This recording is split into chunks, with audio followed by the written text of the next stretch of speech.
Morning then, Dawn. Morning, Peter. Oh, welcome to Boating on a Budget, by the way. Here we are. We're not on the boat at the minute, are we? No. We've had an early start. We've come to get some timber and a few other supplies that we've got in the back. That's cost a fortune. Absolute fortune. Prices have gone through the roof, but that's another story.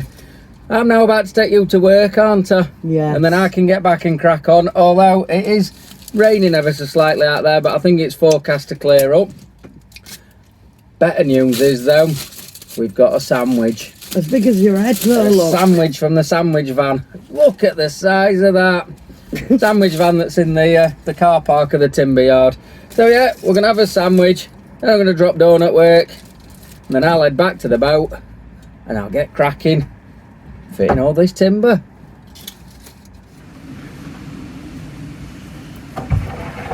Back at the boat, and it is still a bit drizzly, but I'm hoping that's going to dry up, so I am getting set up ready to do some work.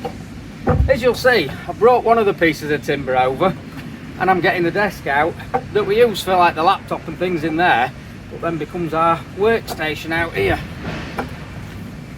The basic idea to how we're going to build this frame is it's kind of going to be a box.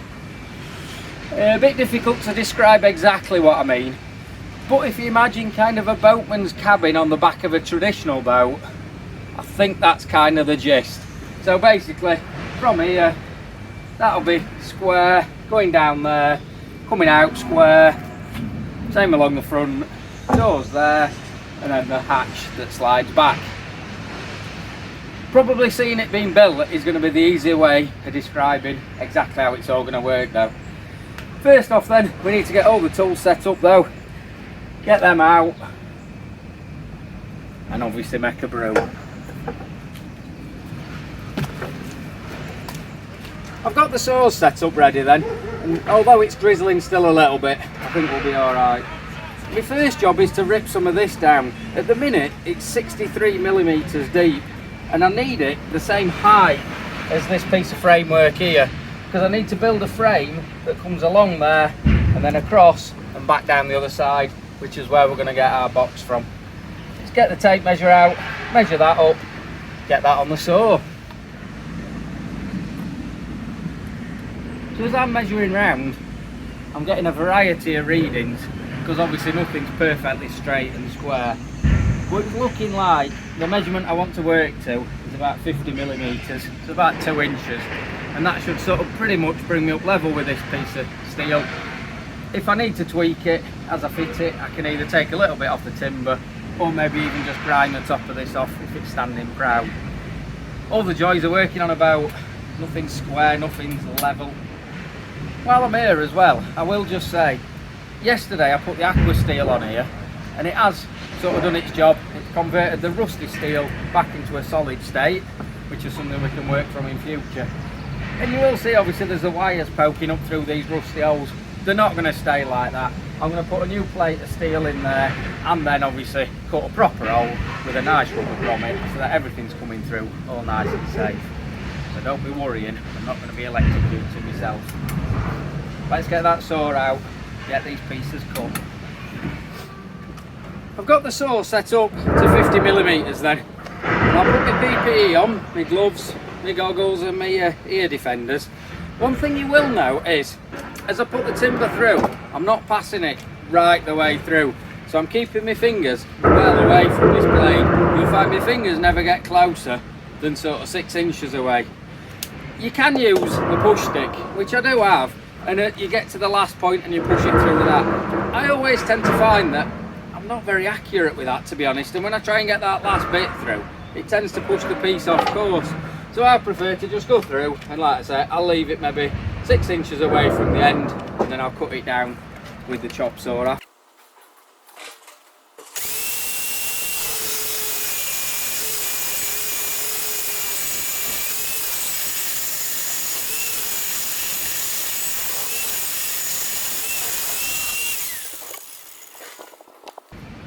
There we go, cut to the 50mm. It's now a case of measuring some up. I think to start with I'm going to chop them oversize, and I can always trim them back as required.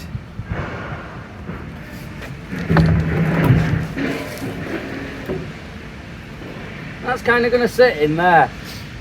But straight away I can see that's a little bit close to that edge, because I'm going to have a piece of plywood coming up there in the end that's going to be about probably 18 millimeters, 3/4 of an inch thick. So I think I'm going to have to rip this down, take about 1 centimetre off that to just allow a little bit of clearance. That's that one trim then, and as you can see that fits a lot better. Plenty of room there for a sheet of plywood to come up. The one thing you will notice, as I'm kind of sliding it into place, it's leaving a bigger gap at this end than that end. As I can see just around there on the metal frame where it's rusted, it is pushing it out. So I'll get the little grinding wheel and just grind that back a little bit. The next pieces of timber will be these ones coming down this way. What I want to do now though is set these pieces aside and give them a good coat of that floor paint that we've used on some of the timbers inside. Because what you tend to find is when you're connecting timber to steel, that's where you have problems with rot over time. It's not very likely that all the timbers up here are ever going to rot. It's going to be these ones. But obviously the problem with that is everything's built off these, so if these rot, it ruins all the work. So now I'm happy that I've got them at the right sizes and things. I can give them a coat of paint, set them aside, they can be drying while we're looking at some other aspects.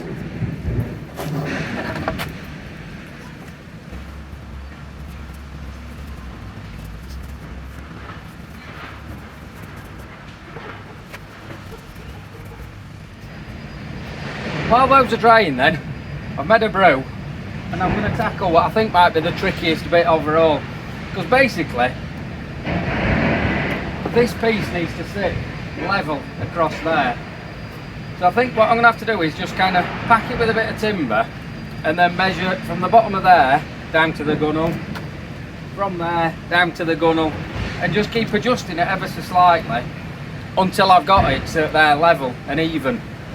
The problem is I can't obviously use a spirit level because the boat itself's not necessarily sat level, and even just measuring it from here and here doesn't necessarily mean that that's sort of square onto the boat. This roof might have twisted and kinked over time. So I think that's the only way to do it, to make sure that as we're stood here it all looks nice and square. What I'm going to do first of all though is make sure I'm getting this in the right position. I reckon I want this roof to start somewhere around there, so that's going to mean about a 2-inch gap, 50 mil, from the edge of this timber to the back of this roof. So if I measure this and put some marks, and then from there on we know we're keeping the piece of timber in the same place every time, because obviously that's going to be a crucial aspect to making sure we get it all measured out right. So I've got a mark there, a mark there. Like I say, I think this is going to be really fiddly and just minute adjustments left and right. What I'm then going to do is drill some holes through the roof. That's always a worrying time when you drill holes through the roof, so that I can screw this from the inside nice and tight, and then obviously we'll cut a packing piece to go that side and a packing piece to go that side. Once it is all built, this front edge along with the rest of it will obviously be faced up with some nice plywood, which is then equally going to get fiberglassed over to make it all fully waterproof in the end. This is why we call it winging it, because as I've been doing all that I just suddenly had the idea, hang on, why don't I cut this piece of wood to fit the shape of the roof rather than using lots of bits of packing and what have you. That's what I've done. I've cut another piece of timber, the 35 mil, the same as that, and I've just scribed along there all the way around. I can now cut them 2 bits out on the table saw, and that piece of timber will sit nice and flush onto the roof. Genius idea.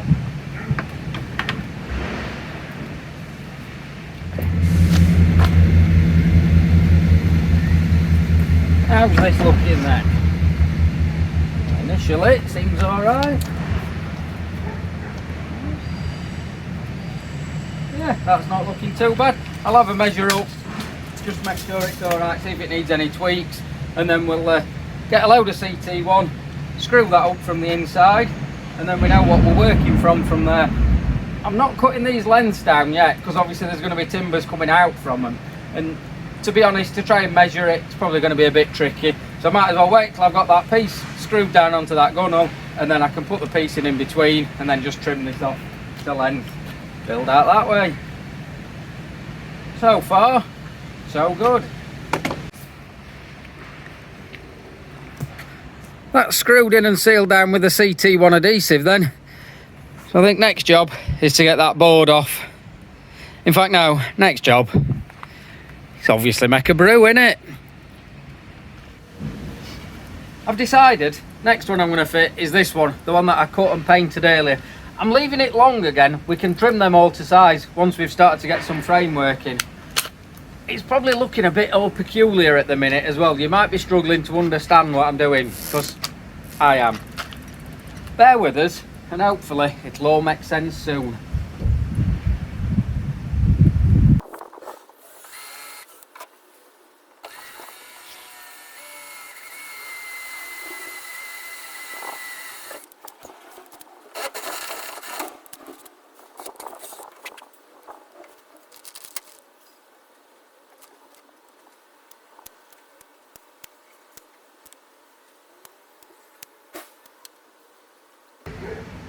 Hammer.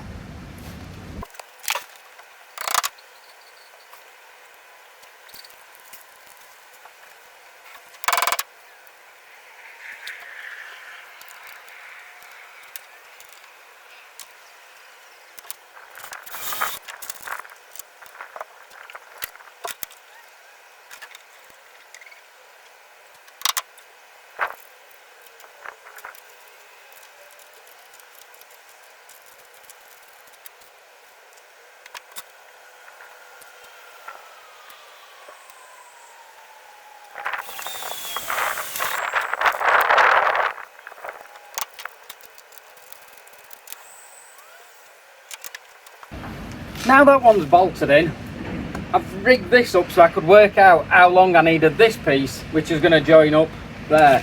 Basically, put this spirit level in and I've measured across from this point on the boat to this side of the spirit level, and that's 75 centimetres. I've then done exactly the same down the bottom, so it's 75 centimetres, and then cut the piece of wood corresponding.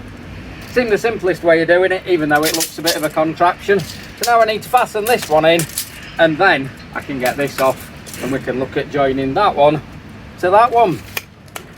Now I've got these bits all bolted down, all nice and sturdy. I've cut this as like a dummy piece for what I'd imagine to go here, just an off cut of timber. That was kind of the plan, was to come up there and then obviously cut this off so that forms a square, which would then follow back. A bit like I said, kind of the boatman cabin style on the back of a boat, if you like. Having seen that now, I'm not sure this corner's going to kind of work properly. But I think the only thing to do is cut this piece of timber properly and then cut this off and have a look, see what I think, or whether I'm going to have to kind of try and cut some angle into it. But this is obviously the downside to winging it, because nothing's drawn out and there's no plans to follow and no pictures to kind of gauge it from. I think make a brew, have a ponder, see what we're doing. Had my cuppa, little scratchy head moment, got on with it, cut the piece of wood, and I am back to plan A. I think it's going to look alright, but what I'm going to do is I'm going to fasten it in place, cut this off, cut the bit off down there, and then we'll build them frames like I'd intended, and then when Dawn comes home from work, she can make the decision. Does it stay or does it go?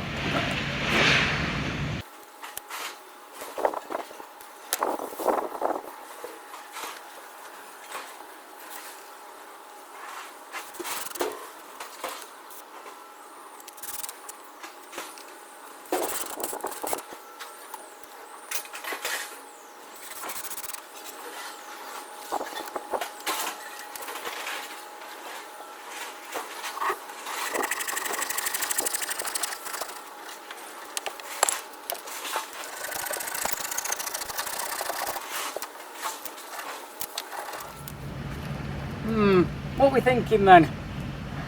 I've cracked on, got this corner in. Basically, obviously the idea is that'll be plywood, so will that, so will the front. Then the doors will open here and they'll be the same again that side. Big, it's boxy, means there's lots of room inside. So it ticks all the boxes like that, and I knew it were going to be square and boxy. Just somehow it seems squarer than square. Anyway, I'm going to do these other two to match that side, and that'll be it for today. So we've got a few other jobs we need to do. Well, that's the main frame basically done. Might be an odd tweak here or there, but obviously first off we need to see what Dawn says when she gets back from work. Now though, it's a case of tidying up again, just like yesterday. Everything needs clearing away, tools putting away, things like batteries need putting on charge. Then let's see what else we've got to do. Now we've tidied up for the day, we can have a look back at this, the electrolysis, see how it's going. You can see basically with all them bubbles on the top, that means it's been doing something. Although it's not been particularly sunny today, or yesterday even. But yeah, we can see it's gone from being a rusty pan to all nice and clean. We'll give that a rinse off, and a quick wipe down, and then it can go inside, and next time we've got the oven on, we'll pop it in there, heat it up and season it with some oil. That might be later on in the week. But that's how you use a solar panel with a set of old jump leads on a pan, take it from being a rusty pan to being perfectly usable. Well, I'm now inside, laptop open, downloading all that footage again just like I did yesterday. We have heard though that the camera phone that we normally use is ready for collection, so tomorrow we'll go and get that, and that means I can go back to plugging it in through the USB rather than having to send footage up to clouds and things and back down. But it's now rapidly approaching 5 o'clock, and that's 5 o'clock on the Friday, and that means that in a couple of minutes time our vlog is about to go live. Which generally when that happens, what I try to do is share it onto various pages on Facebook and onto our page on Facebook, our community page on YouTube, and also onto things like Twitter and sometimes Instagram. Although I've not quite got my head around how Instagram works, to be honest. So I sort of stay away from that most of the time. But yeah, so obviously I now need to kind of log into Facebook and things so I can do all the sharing of that. And then normally what happens is as people start watching it, they send us some comments through, and we do like to sort of reply to them as soon as we can. And obviously because the video that's gone out or about to go out is slightly different to normal, this kind of fly on the wall one where we're taking you around doing a few other bits, I'm not sure what kind of response we're going to get. Are we going to get a really positive response, or are people going to be saying pack it in, just do what we normally do? So I'll get logged into Facebook, be ready to answer any questions as they come through, and then it'll not be too long before it's time to go and pick Dawn up from work. Well, this last couple of hours has kind of been a bit chaotic. Yeah, to say the least. Set off just to pick you up from work, and then you'd found a bargain on Facebook Marketplace you wanted to go and buy, so we've been for that, haven't we? Yeah. Can't beat a bargain. Then we decided to call into shop for a few beers, which obviously no complaints there. And then being Friday night, we thought, well, we've got a few beers, we might as well have a takeaway. So, as you can see, Dawn's serving the takeaway out. Certainly am. So I think we'll pretty much end the video here for today then, because by the time we've had our Chinese and a couple of beers, they'll not want to listen to us, will they? No, we're just all dribble. Yeah, we generally do anyway, but you know, even more so than normal. So that looks like our tea's about served out. So we'll see you all later then, folks. Bye-bye. Bye.